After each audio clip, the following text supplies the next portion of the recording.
the Democratic Party needs a clear message, and this is it. Get it together, keep resisting, and be prepared to adapt. Stop playing it safe, and be honest about what we are facing. The challenge is bigger than Trump or MAGA. There is a dark and primitive part of humanity that is determined to prevent unity among different races, religions, and nationalities. This regressive force seeks to halt the progress of the human race. In many places, this old world order is known as MAGA, but it can also be identified with regimes like Vladimir Putin's, the Conservative Communist Party of China, or various conservative governments in Africa and throughout the world. They refer to us as woke because we are awake. We are aware of their lies and recognize the true potential of humanity. This potential does not revolve around nationality, borders, patriotism, traditions, religion, or racial identity. As human beings, we are much more than these labels. The progress and survival of our species depends on moving away from outdated traditions and embracing the future. This future can only be realized by resisting the old world order. Currently, CNN and other news outlets dedicates about 90% of airtime to Trump news stories. And in a way, I get it. He's an evil and horrible person. And of course, every decent human with empathy and a longing to move forward, not backwards, understands this.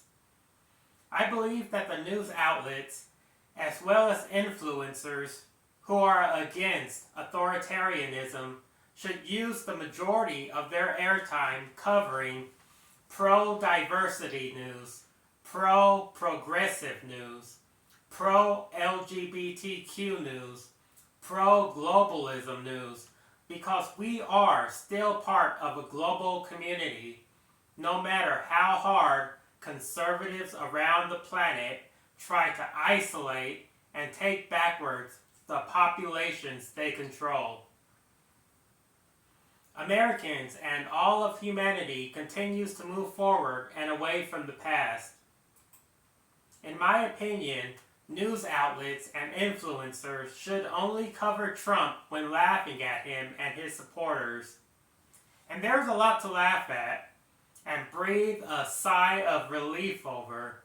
For one, the Trump administration is deporting around the same amount as Biden did in his last year in office. Mass deportations are not happening. At least not in any numbers that could change the future demographics of America. America is a diverse nation and is becoming more diverse even while Trump is in office. I believe that we are currently experiencing historic progressive victories while Trump is in office. And we don't have to wait for the next election to begin to move America forward again. The Trump administration has undeniably struggled in its battle against woke culture. According to the latest Gallup poll, an impressive 9.3% of American adults now identify as LGBTQ+, highlighting a significant shift in societal attitudes. Hollywood, Netflix, Hulu, Amazon, YouTube, CBS, nearly every film production company continues to produce movies and TV shows featuring diverse characters. The border remains wide open with constant traffic flowing back and forth all day, every day. Don't believe it? Just check the live feeds from various border crossings for yourself. Trump and the Republican leadership are fully aware that the average Republican voter is very gullible. they can show a 40-second clip of 80 Venezuelans being loaded onto a deportation flight, and for many Republican voters, that serves as evidence that America is on the verge of reverting back to the 1950s. When Trump signs an executive order banning anything deemed woke, many Republicans perceive this as a nationwide eradication of wokeness. In reality, it's merely symbolic. It's a desperate flailing of conservatives who are powerless to reverse the progress of America. Even with Trump as president, America remains one of the most progressive nations on the planet.